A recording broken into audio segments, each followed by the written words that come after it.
우리가 요절 중심으로 핵심되는 말씀 중심으로 신앙생활하는 것이 너무나 중요하다. 마태복음 3장은 한마디로 침례 요한의 장이다. 침례 요한이 한 중요한 말씀 선포한 말씀 5가지 요절을 우리가 마음에 새겨놔야 되겠다. 첫째는 회개하라 천국이 가까웠느니라. 아멘이죠.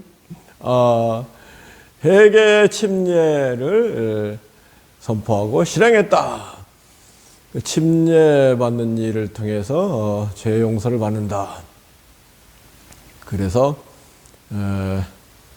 당시에 이스라엘 사람들이 다 침례 요한에게 나와서 침례를 받았다.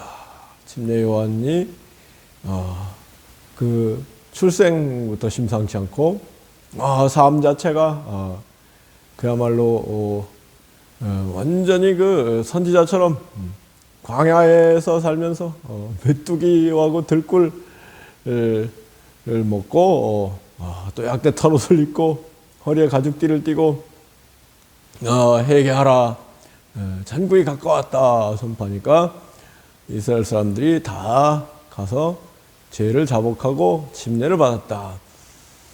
침례 요한이 외친 중요한 말씀, 첫째 말씀은 회개하라 천국이 가까웠느니라. 아멘이죠. 정말로 회개하는 사람에게 천국이 임한다는 것을 우리는 기억하고 회개를 신속히 하는 사람이 복이 있다고 하겠습니다.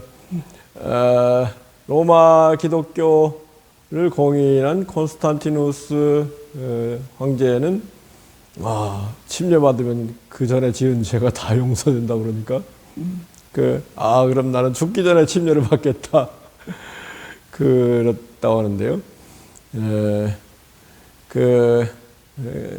그런 건 아니죠. 침례가 미신적으로 죄가 용서되는 게 아니고 회개의 핵심이 맞춰져 있다. 죽기 전에 많은 죄를 짓다가 침례받으면은 죄가 다 용서되느냐. 그 회개가 제대로 됐을 때 용서가 되는 건데 그렇지 않을 위험성이 리스크가 큰 거 아니겠습니까? 근데 그렇게 하면 안 되고 우리가 회개를 하고 또 침례를 받고 침례는 우리 옛사람을 수장시키시고 다시 새 사람으로 태어나서 사는 일을 상징하거든요. 사도 바울이 로마서 6장에서 너희가 침례 받을 때 그리스도와 함께 죽고 그리스도와 함께 사는 것이다 그랬거든요. 그래서 이 침례 의식은 옛사람, 인간적인 세상적인 사람, 세속적인 욕심의 사람, 죄의 사람을 수장시키고 그리고 새 사람, 성령의 사람, 의의 빛의 사람, 신령한 사람, 하나님의 자녀로 거듭나서 그 사는 일, 침례 수장하는 건 십자가의 죽음을 상징한다면 침례받고 물에서 올라오는 것은 부활, 영생, 성령의 사람으로 거듭나는 것을 상징한다고 하겠습니다. 그것이 상징적인 의미가 있는 것이지 본질적으로는 우리 속사람이 실질적으로 변화되어야 된다. 실질적으로 회개하고 실질적으로 성령을 받아서 성령의 사람으로 살아야 된다. 아멘이죠. 이거를 간과하고 미신적으로 침례를 생각하면 그건 굉장한 오류다고 할 수밖에 없습니다. 사람들이 미신을 굉장히 좋아하잖아요. 요행과 미신을 좋아하는 경향이 있는데 그건 참 어리석은 일이고 진리 안에서 참으로 참된 모든 것을 깨닫고 참된 삶을 사는 것 이것이 중요하지 않겠습니까? 그래서 신앙생활을 미신적으로 하면 안 되고 진실로 우리가 변화되고 진실로 하나님의 기쁨이 되고 진실로 하나님이 기뻐하시는 일들을 부지런히 행하고 그리할 때 진실로 하나님의 자녀가 되고 천국의 주인이 되고 진실로 하나님께서 우리를 축복하시고 우리와 함께 계시고 우리를 인도하시고 보호하시고 도와주신다. 아멘이죠. 이런 확실한 깨달음이 이 시간 우리 모두 임하기 원합니다. 그리고 침례 요한이 그 두 번째 한 위대한 말은 너희들 침례에 합당한 열매를 맺어야 된다. 침례를 받는 것과 함께 침례에 열매가 있어야 되지 않겠느냐. 그냥 와서 형식적으로만 침례받고 죄 용서 받는다고 가버리면 안 된다. 침례에 합당한 열매를 맺어야 된다. 회개에 합당한 열매를 맺어야 된다. 이렇게 3장 8절. 야, 너희들 회개에 합당한 열매를 맺어야 된다. 형식적으로 의식적으로 침례받는 것이 중요하지 않고 회개에 합당한 열매를 맺어야 된다.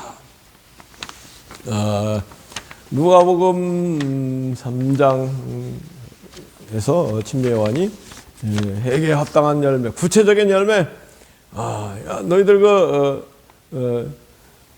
물질이 풍부한 사람들은 물질이 가난한 사람들에게 나눠줘야 된다. 그리고 세리들도 정해진 세금 외에 받지 말아야 되고 군인들도 행패를 부려서는 안 된다. 뭐 이런 구체적인 침례에 합당한 열매가 뭐냐? 회개에 합당한 열매가 뭐냐? 그것을 얘기하고 있는데요. 결국은 우리 모두가 하나님의 자녀인 것을 생각하고 하나님을 사랑하고 이웃을 내 몸처럼 사랑하는 그와 같은 동체 대비 불교 용어인가요? 동체 대비는 이웃을 내 몸처럼 사랑하는 그와 같은 사람들이 돼야 되겠다. 너희들 회개에 합당한 열매를 맺고 속으로 우리가 아브라함의 자손이라고 생각하지 말아라. 아브라함의 자손이니까 뭐 다 된다. 뭐 이렇게 조상을 잘 뒀으니까 무조건 잘 된다. 이건 진리가 아니다. 성경에서 여기저기 아무리 부모가 잘해도 자식이 잘못하면 자식은 벌받게 돼 있고 자식이 아무리 잘못해도 손자가 잘하면 손자가 복을 받게 돼 있고 이런 자기 책임의 원칙 이런 것을 에스겔서 이런 데서 강조하고 있잖아요. 그러므로 우리 각 사람이 날마다 순간마다 하나님 앞에 바로 서 있는가 이게 중요한 겁니다. 바로 서 있을 때 하나님께서 그 순간 영생을 허락하신 것이다. 늘 말씀드리지만 영원히 순간이고 순간이 영원인 거예요. 시간이 있다고 사람들이 착각하는 것뿐이지 관념적으로 시간이 흘러가는 것처럼 보이지만 모든 변화가 있을 뿐이지 시간은 없다. 영원히 순간이 영원이다. 그런데 우리가 순간적으로 성령을 받아서 참된 회개하고 참으로 하나님의 기쁨이 되고 하나님을 기뻐하는 일들을 행할 때 그 순간 영생 천국이 임하는 것이다. 이것을 우리는 기억해야 됩니다. 너희들 유대인들 아브라함의 자손이라고 그것이 다 되는 것이 아니다. 그리고 나서 놀라운 얘기가 뭐예요? 능히 하나님께서 이 돌들로 아브라함의 자손이 되게 할 것이다. 하여튼 사람들이 돌을 무시하는데 하나님이 이 돌로도 아브라함의 자손을 만들 수 있다. 놀라운 선포죠. 우리가 늘 모든 일에 겸손해야 돼요. 아멘이죠. 그리고 중요한 것은 진실로 성령으로 거듭난 하나님의 자녀가 되는 것이 중요하지 육적으로 아브라함의 자손이 되는 거 그거 의미가 없다 그런 얘기 아니겠습니까? 근데 종교 개혁을 하면서 믿으면 다 끝난다 이것도 일종의 미신이에요. 그렇지 않습니다. 믿음에 합당한 삶을 살 때, 믿음에 합당한 사람이 될 때, 그때 진정으로 구원, 천국, 영생이 주어진다는 것을 깨달아야 됩니다. 뭐 믿으면 천국, 안 믿으면 지옥이다 하니까 막 무조건 믿습니다 뭐 이렇게 하는 경향이 있단 말이에요. 장단점이 있습니다만 여하튼 진정으로 믿는 일이 무엇이냐? 성령을 받아서 성령의 사람으로 새롭게 되는 일이다. 이것을 잘 깨우쳐주는 일이 중요하지 않겠습니까?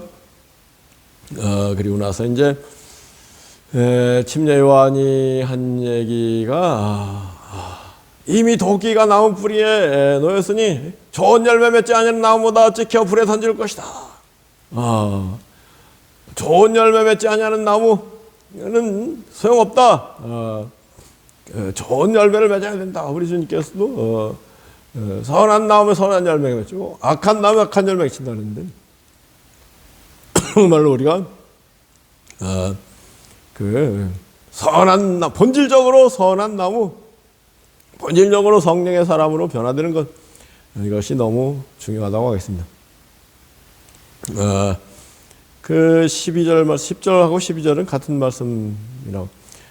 우리 주 하나님께서 손에 키를 들고 타작마당을 깨끗하게 하고, 이제 키라는 게 이제 알곡하고 쭉정이하고 이렇게 까불어 가지고 알곡은 안에 모이고 쭉정이는 바람이 날려보내는 이게 키 아닙니까?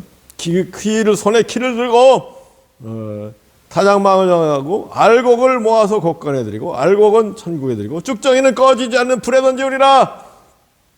알곡과 쭉정이 비유. 우리 주님도 알곡과 쭉정이 비유를 말씀하셨잖아요. 정말 우리 신앙이 참된 믿음, 행함이 있는 믿음, 반석 위의 믿음, 좁은 문으로 가는 믿음, 성령의 사람으로 변화된 믿음이 될 때에 선한 열매는 선한 나무가 되고 알곡이 되고 그래서 천국에 넉넉히 들어가는 것이지, 그 반대는 10절에는 찍혀 불에 던질 것이고 12절에는 꺼지지 않는 불에 태우시리라, 지옥 불에 던지라, 이런 얘기를 침례 요한 뿐만 아니라 예수님께서도 여기저기 하고 있고, 사도 바울도 갈라디아서 5장이죠. 야, 너희들 성령의 열매, 사랑이라 화평, 오래 참음, 자비, 양선, 충성, 온유, 절제의 열매를 맺는 사람이 되어라. 그러할 때에 너희가 넉넉히 천국에 들어갈 것이지만 그 반대의 열매를 맺는 사람은 하나님 나라를 유업으로 받지 못할 것이다. 분명히 이렇게 얘기했잖아요. 여기저기서 우리 선한 열매를 맺어야 된다. 요한복음 15장에서 주님께서도 내가 포도나무가 너희는 가지인데 너희가 열매를 맺는 가지가 되어야 더 주님께서 깨끗게 해주시고 더 돌보시고 더 풍성한 열매를 맺게 하지만 열매를 맺지 않은 가지는 꺾여서 불사르리라 그랬거든요. 이러한 흐름을 우리는 늘 알고 성령의 열매를 맺고 있는가, 성령의 사람으로 변화되어 있는가, 이걸 늘 생각해 봐야 되고 하겠습니다. 침례 요한의 네 번째 중요한 말씀은 나는 물로 회개를 위해서 침례를 베풀지만 내 뒤에 오시는 이는 나보다 능력이 많으셔서 나는 그의 신들매를 풀기도 감당치 못하겠다. 나는 물로 침례를 주지만은 주님은 내 뒤에 오시는 분은 성령과 불로 침례를 주시리라. 성령과 불로 세례를 주시리라. 아멘이죠. 한 가지 또 침례 요한이 한 누가복음 그는 흥하여야겠고 나는 세어야리라.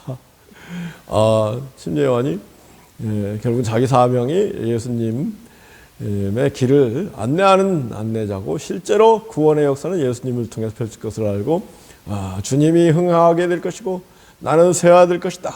그렇게 자기의 사명을 알았죠. 그리고 또 침례 요한이 예수님께 많은 사람들이 막 가니까 침례 요한이 그랬잖아요. 신부를 취하는 사람이 신랑인데 그 신랑의 기쁨을 기뻐하는 친구가 바로 나다. 나는 그 신부를 취하는 신랑의 기쁨으로 신랑의 기쁨을 기뻐하는 친구의 기쁨으로 충만하다. 정말 선한 사람들, 이게요 정말 그 중요한 거는 이 공감 능력이래. 심퍼시, 엠퍼시. 이게 정말 중요합니다. 사람이 그 화석화, 파슬라이즈 된다고 할까요? 그렇게 좀 딱딱하게 굳어지면, 심령이 굳어지면은 공감 능력이 없어요. 그래서 무슨 얘기를 해도 알아듣질 못한다고 할까요? 저 사람이 도대체 무슨 생각을 하고 무슨 상태에 있는지를 공감하고, 그리고 우는 자들과 함께 울고 웃는 자들과 함께 웃는 그런 사람이 그게 정상적인 사람 아니겠습니까? 정말로 침례에 대한 제일 중요한 얘기는, 나는 물로 침례를 주지만 예수님은 성령과 불로 세례를 주실 것이다. 이게 제일 중요한 말씀입니다. 예수님은 침례 요한이 보라 세상 죄를 지고 가는 하나님의 어린 양이다. 7대 말씀 정도를 생각해야 되겠군요. 보라 세상 죄를 지고 가는 하나님의 어린 양이다. 예수님이 침례 받으러 나오는 것을 보고 그렇게 얘기했잖아요. 우리 예수님께서 세상 죄를 지고 가는 하나님의 어린 양, 우리 죄를 청산하기 위해서 십자가를 지시는 그 어린 양, 희생양을 얘기하잖아요. 희생의 제물을 드시는 예수님이시다.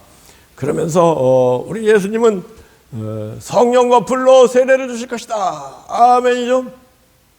이 기독교 신앙은 성령 세례, 불 세례를 받는 순간부터 드디어 이제 기독교인이 된다고 할까요? 그래서 이 기독교를 잘 인정 못하겠다 하는 사람들이 성령의 불이 임하는 그런 집회에 참석을 해볼 필요가 있다고 할까요? 무슨 얘기냐면 불이라는 게 모닥불을 보면은 모여 있을 때 막 활활 타오르잖아요. 그리고 옆에 뭐 생나무도 막 함께 탈 수 있잖아요. 혼자 장작 꺼내 놓으면은 식어버리잖아요. 이게 모닥불의 원리가 있습니다. 그래서 절대로 성령의 불이 막 임하는 체험이 있으면은 그때 거듭나게 되고 하나님의 자녀가 되고, 그리고 체험이 있는 사람은 절대로 기독교 신앙을 안 버리게 되거든요. 그래서 이게 성령 집회, 그 중요합니다. 요즘 카톨릭에서도 성령 방언 집회를 막 하더라고요. 개신교 쪽에서는 수봉교회 쪽이 제일 열심히 하는 편인데, 여하튼 성령과 불 세례를 받아야 되겠다. 아멘이죠. 이 추운 계절인데 성령 불 세례를 받으면 마음이 훈훈해지고 배 단전 부분에 불이 확 오르고 그러거든요. 하여튼 이 세상에 성령이 있고 악령이 있다. 이거를 부인하는 사람은 정말 어리석은 사람이라고 할까요? 진리가 있고 거짓이 있다. 이것을 부인하면 그건 말이 되겠습니까? 선이 있고 악이 있다. 불교에서는 선도 없고 악도 없다 그러는데, 그러면서 불교에서 스스로 팔정도가 있다.